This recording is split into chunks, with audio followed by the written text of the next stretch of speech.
You have the right to decide. And that's what today's episode of 50 of the Strength of America podcast is all about. Stay tuned.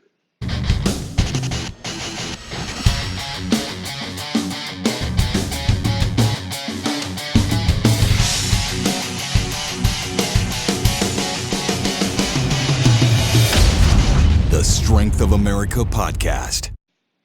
As I recently heard this topic, somebody was talking about it on the radio about you have the right to decide.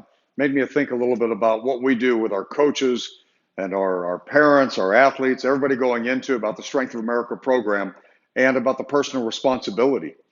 Never been much into blaming or somebody else's fault or I didn't win because of this or it was a ref's fault or anything else. It goes back to you and what you're actually doing. So what it meant to me is a little bit about this you have the right to decide is we all have choices and we make them all day, every day. But when you have your goals set up, what I want you to take a look at is, you have your long-term goals. You've finished your season. You're looking at next year, what you want to accomplish. We've talked about this in our New Year's episode about man up and trying to decide.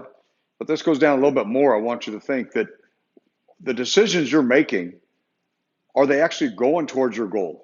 You have that long-term goal. You've got one set up for in 3 months. You've got a monthly goal you're setting up to get to that point.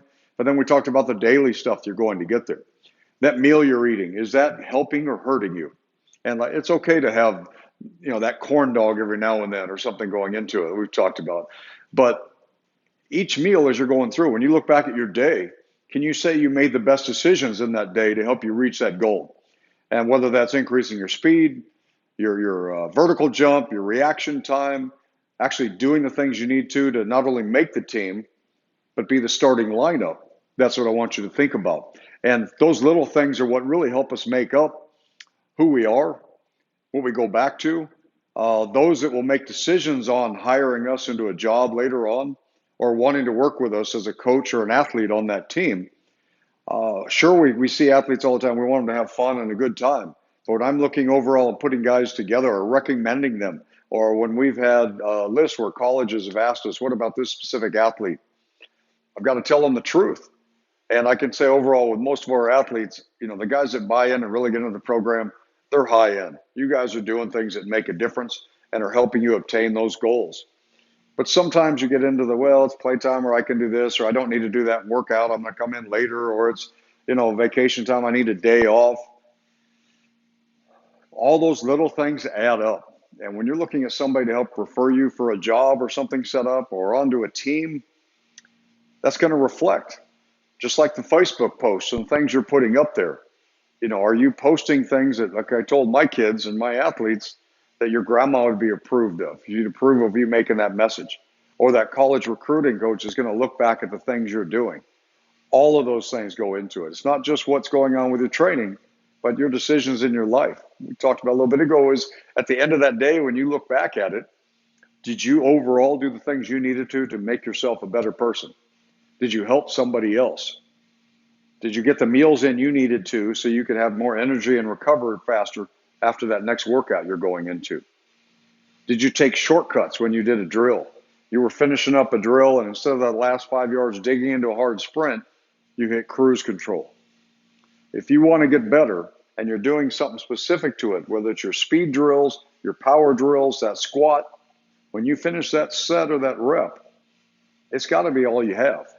And it's got to be done right. Where your knees are placed, where your body position, are you exploding through? Running hard, but your body's slopping around, that's not going to do anything for you. If you got done with that workout and you're just tired, but you didn't actually create power in every cut and every movement, you chose not to get better. So being there in front of that coach, going to the practice, all that's great. But what you're doing within that practice, within the reps, are you listening? When we have your guys that you're 3 deep and you're number 2 and 3, are you watching the first guy and the second guy and everybody else following so that you can see how they did a drill correctly or what they did wrong? And then when it's your turn, you're making those adjustments so that you actually get better in that drill. That's what I want you to think about. Just like the coaches, you have the right to decide as well. And it's, again, not just who's on that team because that parent's a good booster or setting up, but that athlete's giving you all they have. you want them on there to help represent that team because they're going to do something in a bigger scale for you. They may not be quite as good of an athlete as somebody else, but when they they start having people around them that are working hard because of what they're doing, your whole team elevates. And that says a lot about you and a coach and what goes on. Just like the drills and the things you're putting out there. Are you just doing a cookie cutter program you've done for years? And unless you're dominating and winning championships every year, there's a reason you need to adjust or make changes to it. Just like you see that cool video on YouTube on how to increase vertical jump. That's great, but are your athletes ready to do that? Are you doing the work to prepare them to get to that cool drill that we're seeing out there? So just a quick note for you guys. I wanted to think a little bit about it. Bobby's gone, this week. He's hanging out at the beach.